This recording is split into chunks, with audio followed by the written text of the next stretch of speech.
All right.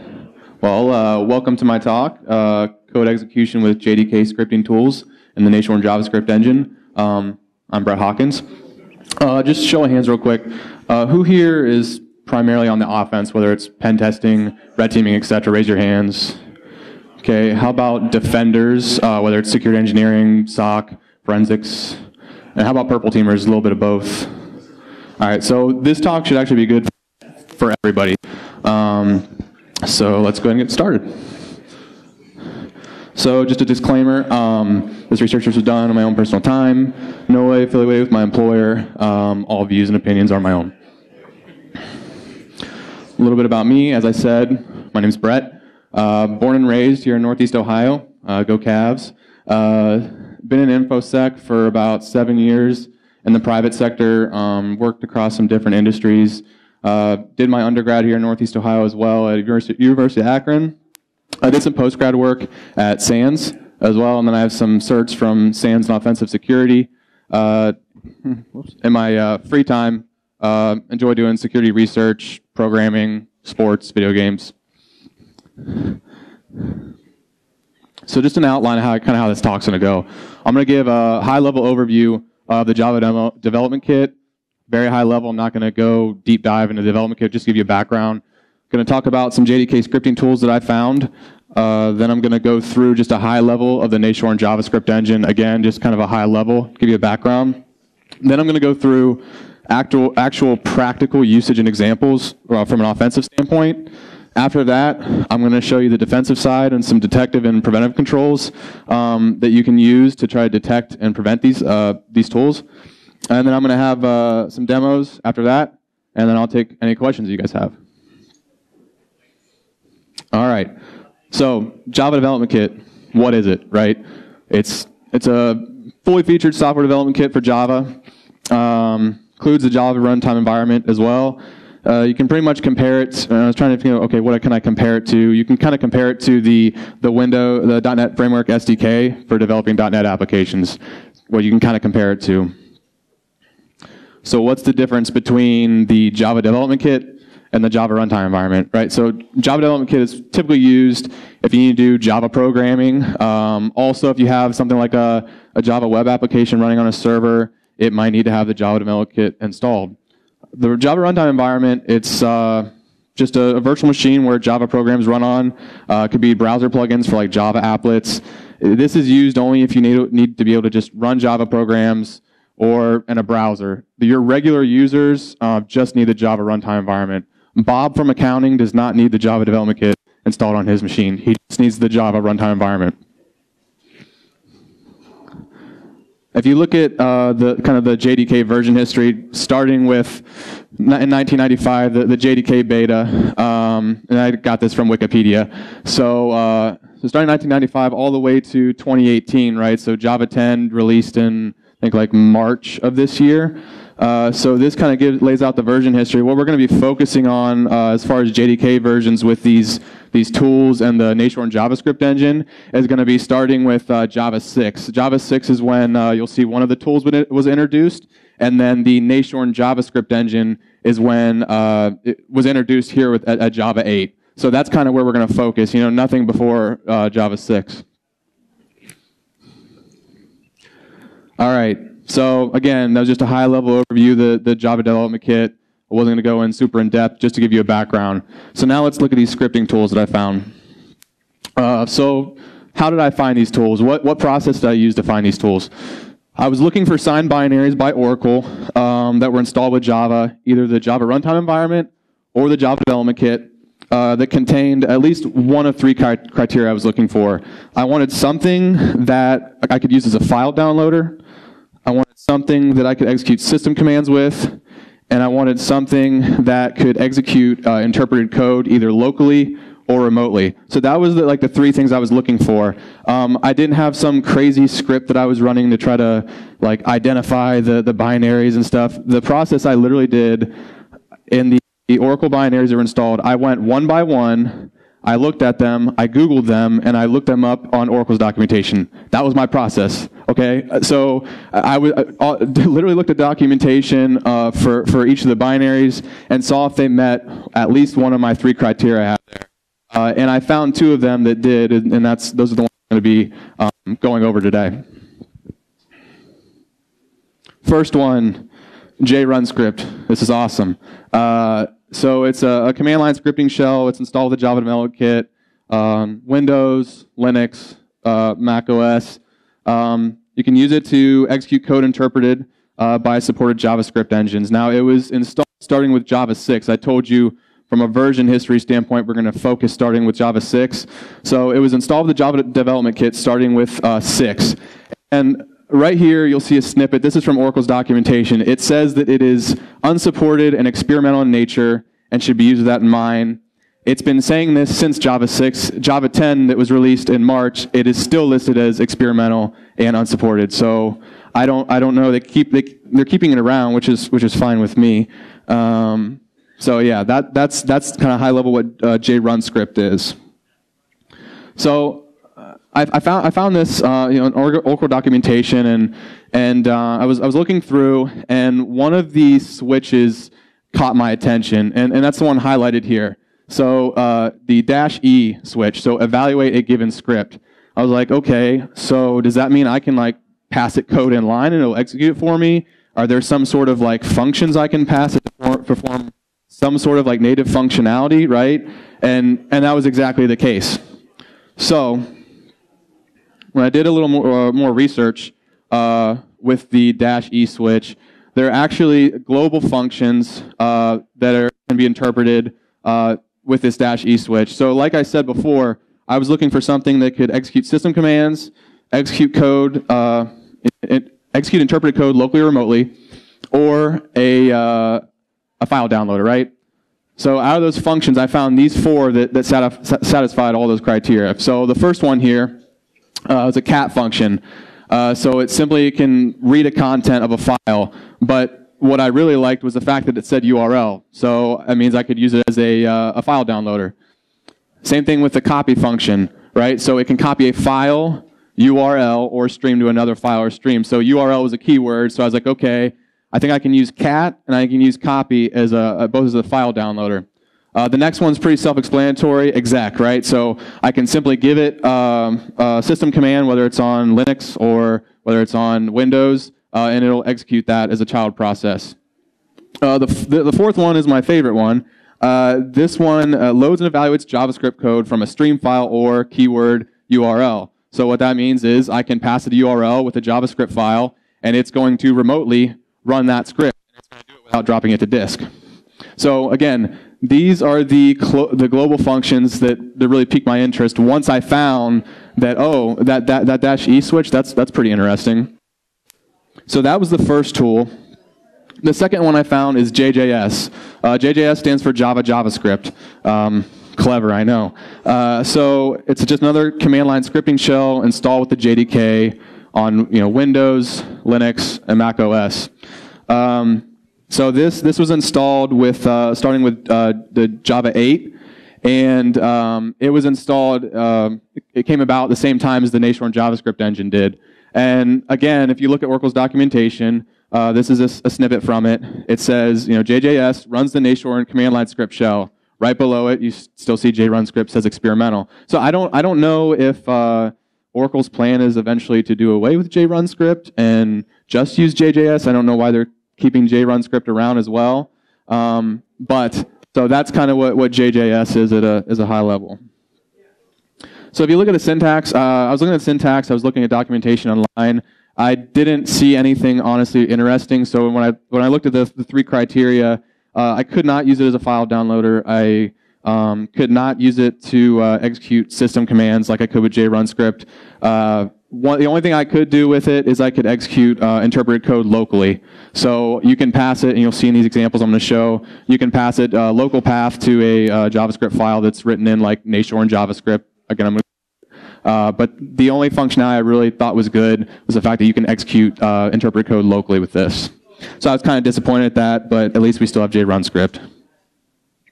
from a file location standpoint, on Windows, gets installed in the Java directory, and program files are x86 depending on which architecture you're installing it, whether it's 32-bit or 64-bit. So it'll go Java, JDK, and then the version, and then the bin directory. On Linux and Mac OS, it's in user. They're both in user bin. A little note for Windows: you can prepend this string, which you're going to see in my examples, before running JRUNSCRIPT. So that way you don't have to specify the full path of the where the JDK is at, especially if you don't know. Like if you're on an assessment, you're not going to know what version JDK they're running. You can just prepend this string, so it doesn't matter what JDK they're running, it'll find it. So we went over kind of a high level of the Java development kit, went over these scripting tools. Now let's talk about the Nashorn JavaScript engine. So simply, it's a code engine that can interpret code. It was introduced with Java 8. Previously, they used the Mozilla Rhino JavaScript engine. What is awesome about the Nashorn JavaScript engine is that it can execute and interpret Java code. So as soon as they introduced this Nashorn JavaScript engine, you can now have it interpret and execute Java code. That was the big piece with it. So whenever they released JJS with the Nashorn JavaScript engine, that's kind of the intended use, but JRUNSCRIPT can also execute this code as well. So from a scripting syntax, I could put a bunch of slides up here about this is how you declare a variable, this is how you whatever, but this resource right here, and I'm going to share the slides on Twitter as well, so you have the slides, but this link right here, great resource as far as the scripting syntax. Just to show a simple program, this is a simple addition program, so creating an array, you have a variable here, sum equals 0, you're iterating through the list of the numbers in the array, adding them and printing them. That's a basic program, but it's very, it looks like JavaScript. It's just the fact that the big piece, again, is that you can extend the Java language, which I'm going to show. So extending the Java programming language, this link right here is a great resource. I have a simple example that I made right here. So in this example, you are initializing a process name variable called calc.exe. And then what you're doing is you're creating this runtime Java class variable, and that is referencing the runtime object in Java. So it has access to the Java API. After that, we have access to all the methods that there is in the runtime object. So we're calling the .getRuntime, .exec, and then the process name. So all this thing does right here is it just executes calc on Windows. That's all it does. This is just a very simple example, but the fact of the matter is that with Nashorn JavaScript, I mean, the sky's the limit since you can use Java, right? So you're going to see some examples where I show kind of some reverse shells in Nashorn JavaScript.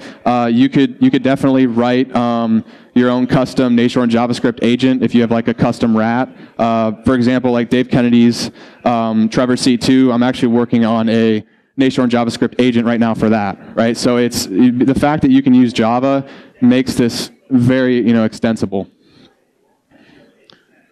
So we talked about Java Development Kit at a high level, went through the scripting tools, and we went through the Nashorn JavaScript.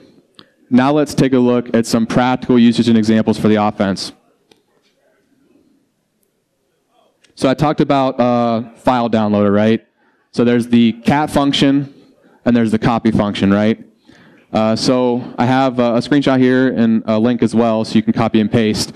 So here's some examples of actually using that. So for Windows, you can see here using cat and copy to copy a file. What's nice though is you can copy a file either from a web server or you can copy it from a file share as well. So the functionality works if you're hosting a file on a file share as well. Linux and Mac OS, same thing. I just changed the kind of where you're writing the file to, right? Temp file.txt. So it's pretty straightforward, but again, it works really well. And you're going to see too later, from a defensive standpoint, you might be wondering, well, what does the user agent string look like? Because I want to build rules off of that. I'll show you exactly what the user agent string looks like as well whenever you are using these cat or copy functions to be used as a file downloader. Execute system commands, very straightforward. Like I said, it just starts a child process, whatever you pass in there. So for Windows, here I'm just executing the dir command, cmd.exe/c dir. For Linux and Mac OS, I'm just executing the ls command in bash. So pretty straightforward for this. The reason I like this is because it can kind of throw off the parent process ID relationships a little bit if there's some signatures built for various parent process ID relationships with some various security controls. Loading and running local scripts, like I said, this was the only functionality of JJS that I really liked and the three criteria that I had. So you simply just pass it, the path to whatever script you're trying to run. I think it's in JJS. You could also, instead of just giving it the path, you can pass it -F and then the script, and it does the same thing. I think it's with JJS as well. Whoops. And my favorite functionality, like I said, is the fact that you can load and run remote scripts. So you can do it from a web server, or you can do it from a file share. So this load function, you can see I'm calling the load function, giving it a URL or a UNC path to a file share, and it's going to remotely load and execute that script in memory without dropping it to disk. You're going to see an example of this in the demo, and also from a defensive standpoint. Same thing with the cat and copy functions. The user agents, there is a certain user agent string that it uses whenever it's doing this, so again, you can build detection alerts off of that as well. Here's a one-liner reverse shell. You're going to see this in the demo as well. So Chris Frohoff is the original. He's the one that created this code for the Nashorn JavaScript reverse shell. I have his link right there. I copied his code, and I have a version of it for Bash as well, because you have to change it a little bit for Bash. So in this example, I'm running a one-liner, the one-liner reverse shell, and then I'm catching the shell on the other end on my attack box in Metasploit. So what this is doing, you're passing it the host for the attack box and the port that's listening. Pass it the cmd.exe process, because that's what we're going to pass across the wire. And then you also see, how I talked about with Nashorn JavaScript, you can access Java. So you're seeing we're using the java.net.socket object. We are using the java.lang.thread object. So this is why Nashorn JavaScript is such a big deal, is because you can use Java, and it gives you that extensibility for something like this with like a reverse shell. In addition to the reverse shell, you can also do a base64 encoded command, like a base64 encoded one-liner. So similar to how PowerShell, right, has the -enc and all the other variants, right? So what you can do is you can take your JavaScript file, simply just base64 encode it in that string. You put that string right in here, and then run it, and it'll interpret it. And you're going to see an example of this as well. Again, this code was originally created by Chris Frohoff, so I have that reference there, and I just copied his code. So I've gone through some of the usages and examples from an offensive standpoint. What are the advantages and disadvantages for the offense with this? So let's go through the advantages first. There's no native logging for the usage of these tools or the Nashorn JavaScript engine. What I mean by native logging, PowerShell, right? With PowerShell version 5, they have the script block logging. There's nothing like that for the usage of these tools or the engine right now. Another advantage, it can assist in the evasion of some host-based security controls that rely on or factor in the parent process ID relationships. Since you're now running JRUNSCRIPT, JJS, it could throw it off a little bit for those signatures that may be in place for some of those controls. Another advantage, obviously on offense, we don't want to drop anything to disk if we don't have to. And you don't need to, right? You don't need to drop anything to disk, especially with that load function. Then also, these scripting tools are signed binaries by Oracle. You're not running an unsigned binary. These are signed legit binaries by Oracle, similar to Casey Smith, Sub-T on Twitter, how he's been talking about these native .NET framework tools that are signed by Microsoft that you can use. Same concept. From an offensive standpoint, we want to live off the land as much as possible. We want to use legit tools to do what we want. And another advantage is that it's supported on multiple platforms. So Windows, Linux, Mac OS, all those. Disadvantage from an offensive standpoint, it requires the Java development kit to be installed on the target system. So it's not like PowerShell where it's installed on everything, right? It has to be installed on the system. So that's the one disadvantage, especially from a living off the land standpoint. So I talked about kind of the offensive view of it, right? Let's go through it from a defensive standpoint. We're going to talk about some detective and some preventive controls.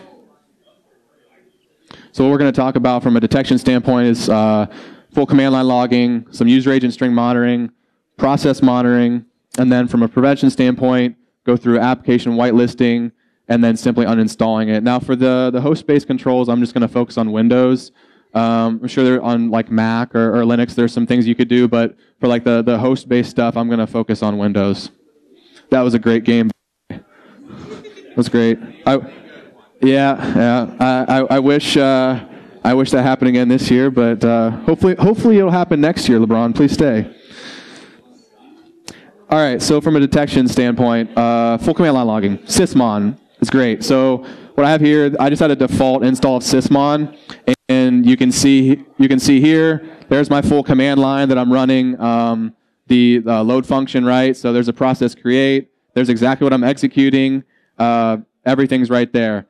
Full command line logging is one thing, but if you're going to log and not get it sent anywhere, it's pointless, right? So in addition to doing full command line logging, you need to make sure that it gets sent to your SIM.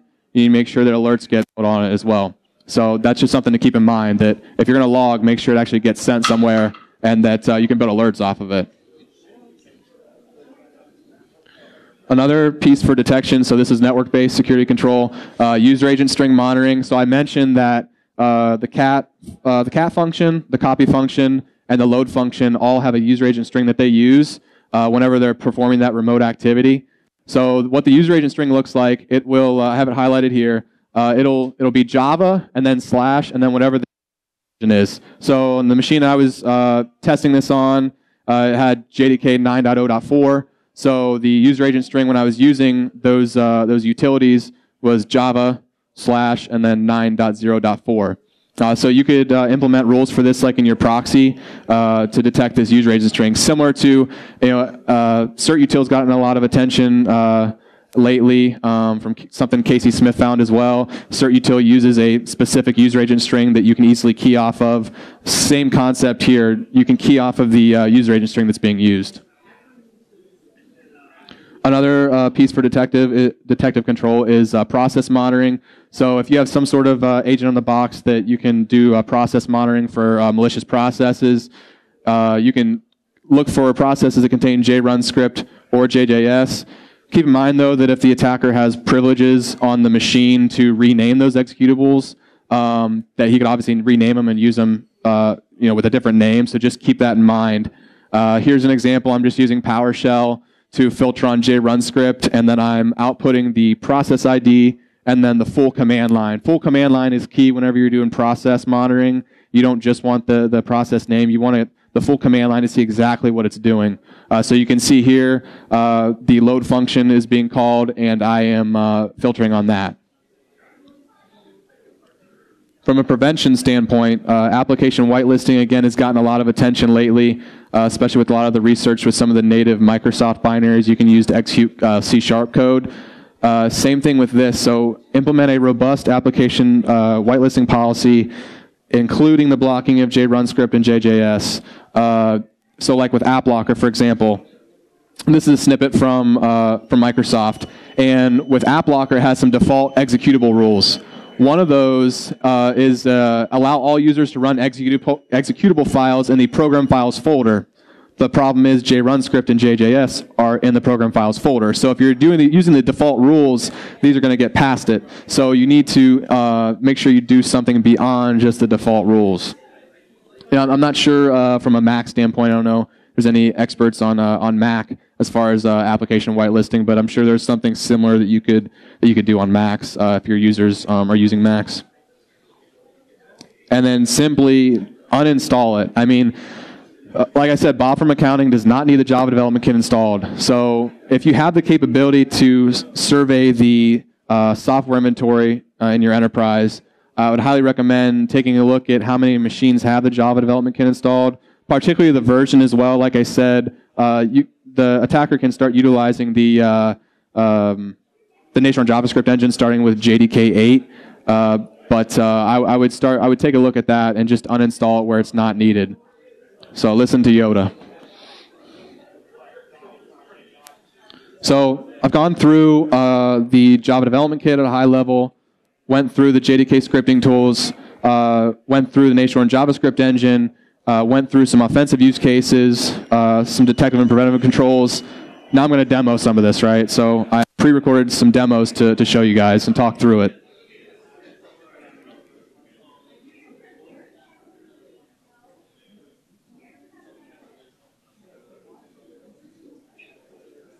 All right, so this first one is going to be on Mac, so it's going to be a reverse shell. It's going to send the bash process, interactive bash process, across the wire to my, my attacking box. So here's my listener. It says Windows, but just ignore it. It's just a generic listener. It'll catch whatever shell I send to it in Metasploit. You could also use Netcat, but with Metasploit, it can catch and manage multiple sessions with something like this, so I used Metasploit in this instance. All right, so here's the one-liner. Pause it. So like you saw in the PowerPoint slides, here's the host that I'm sending the shell to. There's the port. So what's different about the bash one-liner compared to the Windows one, instead of sending the cmd.exe process, we're sending the bin bash process. And the other difference is I'm adding an argument here to send an interactive shell as well. It's not a TTY, but it's an interactive shell. So we're going to run this one-liner. So here I'm highlighting kind of what I just talked through kind of with the bash process. So execute the one-liner. Boom, there's our shell. And we can interact with it. Shell. Yep, that's right. Shell. Do your shell dance. I'm not doing my shell dance right now. So yeah, interact with it, and that's all there is to it. So the second example with Mac is going to be again, it's going to be a reverse shell. However, this time it's going to be the base64 encoded one we talked about in the slides. So again, ignore the listener. All right, so let me pause it here. So you're going to see here, we're using the eval function, and then I'm going to highlight the blob here. This blob is going to be our code that does the reverse shell. And after this, I'm going to actually decode this so you can see exactly what it is. So we're going to run it. Boom, there's your shell. Do your shell dance. So again, you can interact with the shell. Right? So then we're going to go back, and I'm going to show you kind of how to reverse this a little bit so you can see exactly what it's doing. So we're going to take this string, base64 encoded string. We're going to, base64 encoded, we're going to decode it and write it to a file real quick. And then we're going to take a look at the file. So as you can see, easily reversible. There's the host I'm sending the shell to, port, bash process, interactive shell. So from an offensive standpoint, if you have whatever your JavaScript code is, just base64 encode it, put it in that command, and it'll run it. From a defensive standpoint, you can see how easy it is to reverse that. If you see it like in sysmon, if you see the full command line log, you see that getting ran, it's easy to reverse. All right, now let's switch to Windows. So kind of playing with the one-liner theme here. I thought I'd show the Windows one-liner in action as well. So it's going to be the exact same code as the Mac one, except for instead we're just going to be sending the cmd.exe process. We don't need any arguments like we did. I didn't add any arguments like we did with the bash process. And again, you can see it's accessing the various Java objects, so java.net.socket. Right, it's accessing all of those, which Nashorn JavaScript makes that possible. So run that. Run that message, boom, shell. So can you see here, we're going to be H. Potter, I think, on Hogwarts Network. Yes, we are on Harry's machine there. Hopefully there's some Harry Potter fans that actually got that joke. All right, next one, this was my favorite one. This is the remote loading function. So I'm hosting a JavaScript file remotely. I'm going to show you the Apache log here, what it looks like. So let's start this example here. I have my listener up, the Metasploit, Apache log. All right, so what I talked about before, kind of that string you can prepend to JRUNSCRIPT, you don't know the version. Doing that, JRUNSCRIPT, load function, and then passing it the URL to where I'm hosting that JavaScript file. So we're going to run that. Again, does it without dropping anything to disk. It's going to run that. So there's the Apache log entry. So you can see it's fetching revcmd.js. There's the user agent string that I talked about that you can key off of, java/9.0.4. So it fetches the JavaScript file and then runs it. And you see our shell came in. So again, we keep getting on Harry's machine here. So I think he'd keep us off of it. All right. This next example, just one more example from an offensive standpoint, then I'm going to show you something quick with sysmon. Oops. So this example here, we're going to use the copy function to download the JavaScript file. Then we're going to use JJS to run it since it's local now. Now, obviously in all these examples, I'm doing this from CMD. You know, guys doing offense, obviously when you do this for real, you're not going to be doing this from CMD. It's going to be whether you're sending in like a malicious document or something like that, and it's executing from there, right? So this is, again, just for the example. So you have our listener up, and then we have Apache log, so you can see what that looks like as well with the copy function. So you can see here, doing the copy function, I'm copying the remote file to ctemp revcmd.js. So let's run that.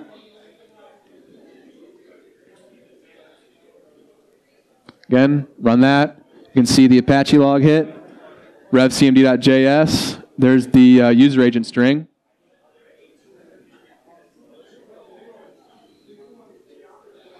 So we can see here that just proving that the file was downloaded.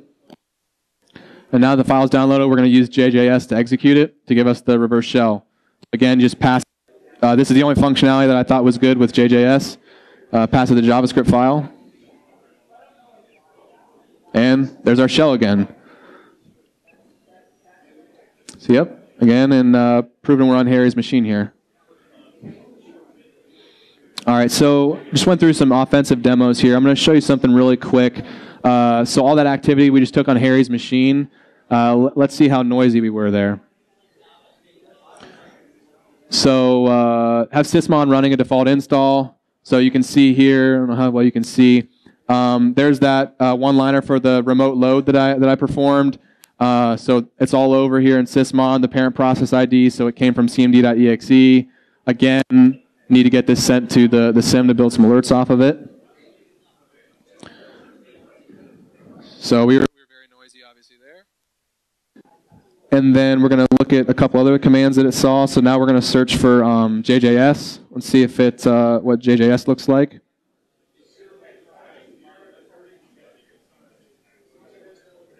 Okay, so you can see here, okay, there's us executing the JavaScript file, so it got that. Let's see if it caught the file download before that, make sure that got logged. There's for JRUNSCRIPT.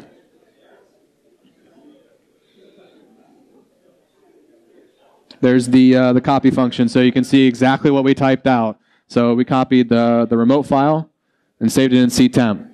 So got that as well.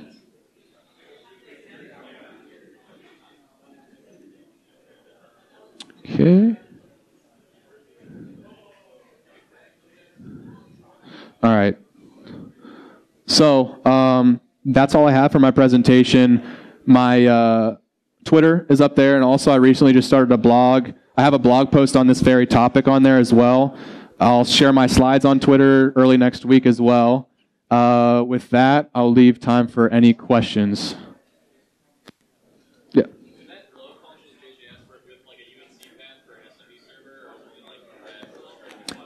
So the question was if JJS, if you can, rather than pass it a local file, if you can use a UNC path, like a file share.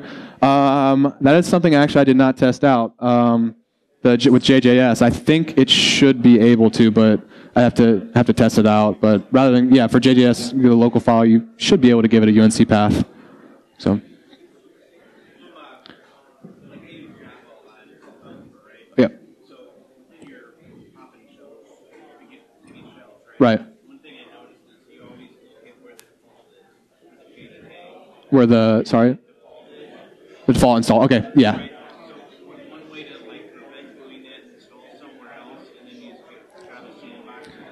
So the question was, in my examples, I'm using the default location install for Java. So the question was whether if changing the directory of the install would kind of throw it off a little bit. Attacker is going to figure it out really anyway. So I mean, just changing the directory really wouldn't do much. But yeah. So does that answer your question a little bit? Part one of it, part two of it is like Java sandboxing. Okay. I'm not very familiar with that. Okay, got it. So the question was with Java sandboxing, how can you defend it against some of that? Unfortunately, I'm not very familiar with the Java sandboxing, so I can't really answer that question. Maybe part two next year. Yeah. Good question. The question was, did I have to modify any default settings to get this to work? No. Just default install, and then that's all there was to it. Any other questions? All right. Well, thank you very much for attending, and we go get some lunch.